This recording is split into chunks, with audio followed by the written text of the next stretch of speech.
Assalamualaikum warahmatullahi wabarakatuh. Perkenalkan nama saya Muhammad Andiananto Bisma Ramadan dengan NIM 182210028. Kali ini saya akan melakukan hands-on mengenai Docker. Namun sebelum itu, Docker itu apa sih?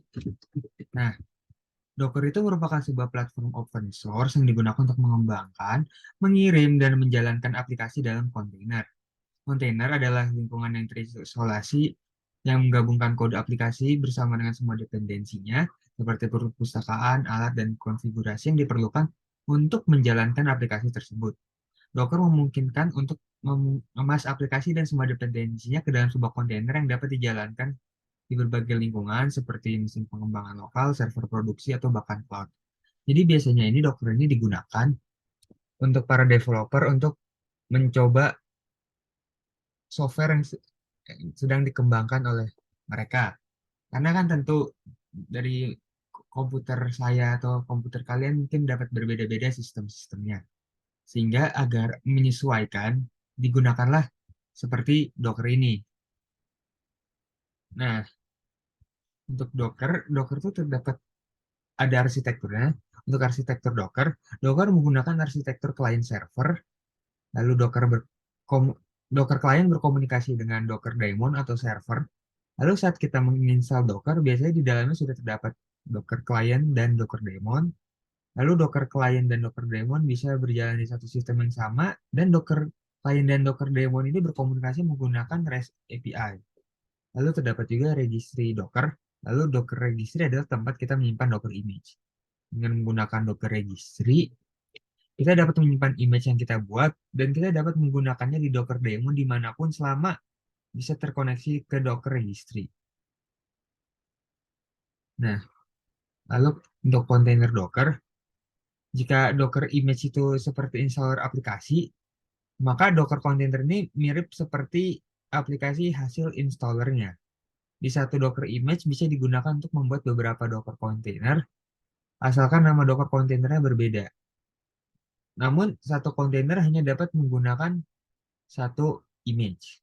Lalu jika kita sudah membuat Docker container, maka Docker image yang digunakan tidak dapat dihapus, karena sebenarnya Docker container ini tidak mengcopy si Docker, namun dia menggunakan isinya.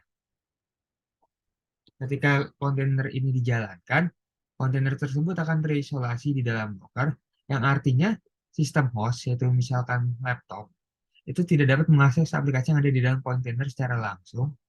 Salah satu caranya adalah menggunakan kontainer exec untuk masuk ke dalam kontainernya. Biasanya, sebuah aplikasi berjalan pada port tertentu. Misal saat kita menjalankan aplikasi Redis, dia berjalan pada port 6379. Saya dapat melihat port apa yang digunakan ketika melihat semua daftar kontainer. Nah, setelah ini saya akan memberitahu bagaimana cara menginstal Docker. Docker ini dapat diinstal pada docs.docker.com/get-docker. Di sini saya karena menggunakan macOS, jadi saya akan download yang Docker Desktop for Mac. Dan untuk kali ini tutorialnya mungkin akan lebih mengarah kepada Mac user, jadi mungkin agak sedikit berbeda bagi pengguna Windows atau Linux. Ketika download sudah selesai, tinggal klik saja file docker.dmg-nya.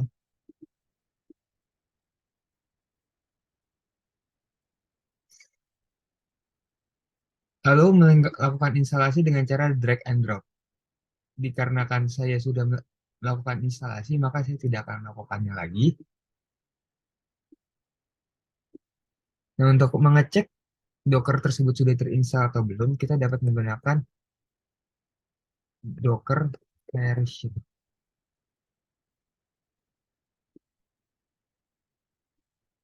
Maaf, terminalnya ini tidak dapat menggunakan Docker version untuk melihat informasi Dockernya.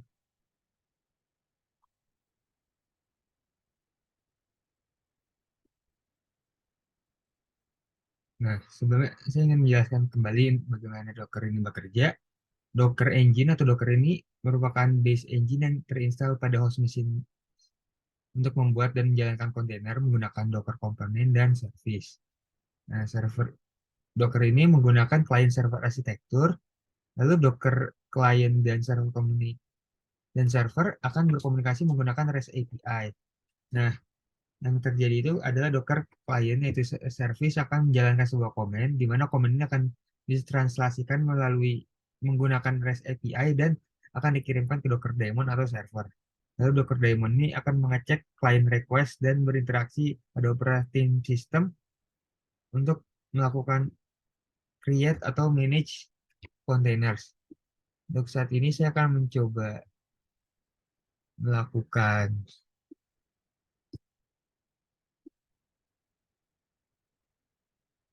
run dari kontainer itu untuk dengan cara docker run slash it dan image-nya. Karena di sini saya menggunakan image Ubuntu, maka saya akan menggunakan nama Ubuntu di sini. Lalu untuk eh, aktivitas spesifik saya akan menggunakan bash karena itu terdapat pada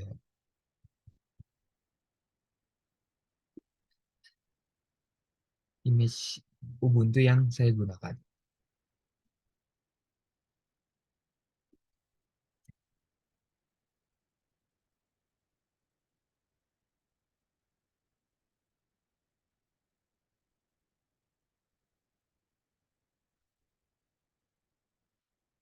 Nah, sebelumnya saya juga sudah menjalankan kontainer Ubuntu, maka dia akan muncul kembali sebuah kontainer baru yang menggunakan image yang sama.